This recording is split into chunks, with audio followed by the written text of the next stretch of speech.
코로나가 우리에게 또 중요하게 던져주는 여러 가지 물음들 혹은 경고들 이런 것들이 있는데요. 그 중에서 중요한 게 자본주의에 관련된 겁니다. 정말 우리가 조심해야 됩니다. 자본주의란 체제는 모든 재난을 자신의 세력을 확장하고 공고히 하는 기회로 활용합니다. 역사는 계속 그러한 사례들을 보여줘요.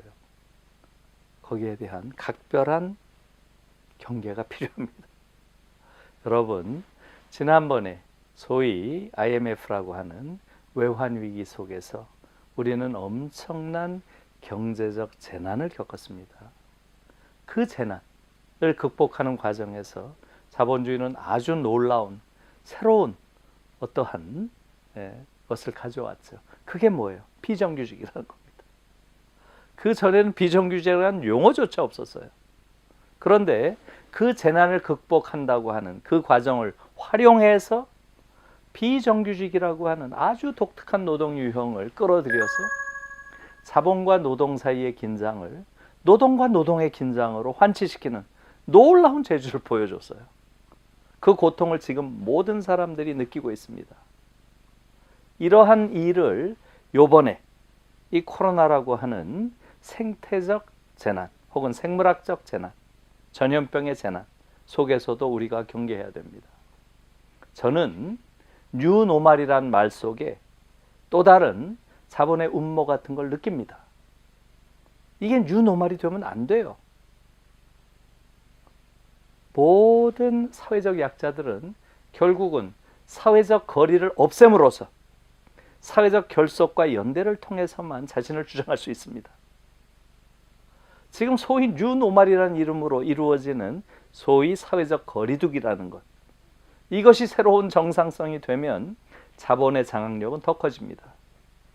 거기에 대한 각별한 경계가 필요하다고 저는 생각하고요. 두 번째로 이 자본주의라고 하는 것, 이것이 가지고 있는 문제를 우리가 좀 성찰할 필요가 있습니다. 이 자본주의는 기본적으로 큰 맥락에서 보면 세 가지 차원에서 인간의 삶을 왜곡시킵니다. 첫 번째는 바로 인간과 사물의 관계예요. 인간과 사물의 관계를 자본주의는 왜곡시킵니다. 다시 말하면 인간이 사물을 만들어냈는데 역으로 이 사물이 인간을 지배하는 이러한 상황을 만들어내는 것이죠. 여러분 생각해 보세요. 인간이 상품을 생산했잖아요. 어느 순간부터 이 상품의 질서가 인간의 모든 행위를 규정해 버립니다. 완전히 전도돼 버리는 거예요. 이러한 전도 현상을 일반적으로 소외라고 부릅니다. 철학에서는 이걸 소외라고 불러요. 그러니까 자본주의는 바로 인간과 사물의 관계를 전도시킴으로써 소외라고 하는 현상을 가져오는 거예요. 이것은 바로 인간의 삶을 파괴하는 거죠. 두 번째 차원은 인간과 인간의 관계를 파괴하는 겁니다. 이건 뭐 이미 다 알고 있는 이야기죠. 다시 말하면 자본주의 체제는 인간이 인간을 착취하는 체제로 갈 수밖에 없는 그러한 구조를 가지고 있습니다. 이것은 바로 인간의 생존을 파괴하는 그러한 위험을 상시적으로 가지고 있는 게 자본주의입니다. 세 번째는 인간과 자연의 관계를 파괴시킵니다.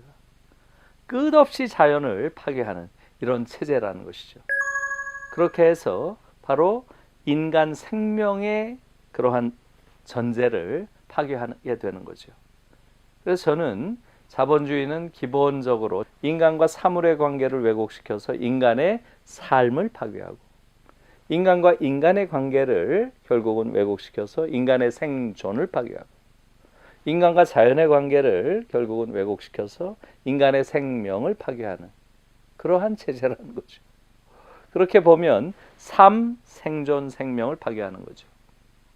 그것이 영어로 쓰면 한 단어입니다. 뭐예요? life죠. 그래서 저는 자본주의는 기본적으로 안티-라이프 체제다. 이렇게 이야기를 하고요. 자본주의를 극복하기 위해서는 이제는 이 안티-라이프 체제를 넘어서는 어떠한 가치가 필요한 것이죠. 이 세 가지. 삶과 생존과 생명을. 그래서 제가 그 개념을 만들어 봤습니다. 라이피즘이란 말을 만들어 봤어요. 라이피즘. 자본주의가 기본적으로 안티 라이프 체제이기 때문에 자본주의를 극복하기 위해서는 바로 라이피즘. 이 세 가지 차원을 극복하는 그러한 가치가 필요하다. 삶과 생존과 생명을 복원하는 이러한 가치가 필요하다는 것이죠. 그리고 이 세 가지 가치를 수행하는, 이 라이피즘을 실천하는 이러한 사람이 라이피스트겠죠. 라이피스트가 되어야 된다고 저는 생각합니다. 인류가 살아남으려면 앞으로 우리가 라이피스트가 되어야 된다는 얘기죠. 이 라이피스트는 이런 사람입니다. 지금 세 가지 차원을 이야기했죠. 인간과 사물의 차원이 왜곡돼서 소외의 문제, 이 문제를 집중적으로 제기한 사람들이 자율주의자라고 부릅니다. 오토노미스트라고 보통 불러요. 그 다음에 인간과 인간의 관계, 인간에 의한 인간 착취의 문제를 근본적으로 제기하는 사람들은 우리가 잘 아는 사회주의자, 소셜리스트입니다. 인간과 자연의 관계, 자연의 파괴를 문제 삼는 이 사람들은 바로 생태주의자, 이콜로지스트라고 불러요. 이 자율주의자, 사회주의자, 생태주의자, 이를 전부 포괄하는 게 라이피스트입니다. 이제는 이 한쪽이 아니라 이 모두를 함께 보는 관점이 필요한 것입니다. 자본주의라는 총체적인 체제를 넘어서는 그러한 이념으로서의 라이피즘, 그리고 그것을 실천하는 그러한 주체로서의 라이피스트, 이것이 저는 미래의 우리에게 주어진 길이라고 생각하고요. 우리가 그리로 나아가야 된다고 생각합니다. 한 가지만 마지막으로 지적을 하자면 자본주의라고 하는 체제는 굉장히 역설적인 그러한 체제예요. 자본주의는 어마어마한 위대함을 가지고 있는 체제임에 분명하지만 또 그 한계 또한 어마어마한 체제라는 이야기입니다. 다시 말하면 이 위대함이 곧 한계가 되는 그러한 체제라는 것이죠. 어떤 경제학자에 따르면 기원 이후 지난 1800년 동안, 기원 이후 1800년 동안 인류가 5배 정도의 물적 성장을 했다고 합니다. 그런데 1800년 이후 지금까지, 그러니까 약 200년 정도 됐죠.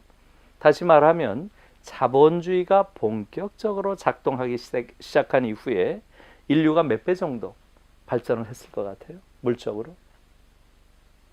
대체로 100배 이상 발전했다고 합니다. 놀라운 거죠. 1800년 동안 5배 발전했는데 지난 200년 동안 100배 이상 발전했다는 거예요. 이것이 뜻하는 건 뭐예요? 자본주의란 체제가 얼마나 어마어마한 생산력을 가진 체제인지를 보여주는 거죠. 자본주의의 위대성이라고도 할 수 있죠. 그런데 바로 이 자본주의의 위대성이라고 하는 게 바로 자본주의의 어떤 핵심적인 한계를 보여주는 것이죠. 자본의 관점에서 보면 이게 생산력이지만 자연의 관점에서 보면, 생태적 관점에서 보면 이것은 완전히 뒤집힌 결론을 보여주는 것이죠. 그게 뭐겠어요? 모든 생산이라고 하는 것은 바로 자연의 파괴 내지 변형을 뜻합니다. 100배 생산력이 높아졌다는 것은 지난 200년 동안 100배 많은 자연을 파괴했다는 이야기예요. 생태계가 괴멸 직전의 상태에 지금 이르렀다는 이야기입니다. 여기에 대한 성찰이 필요한 것이죠.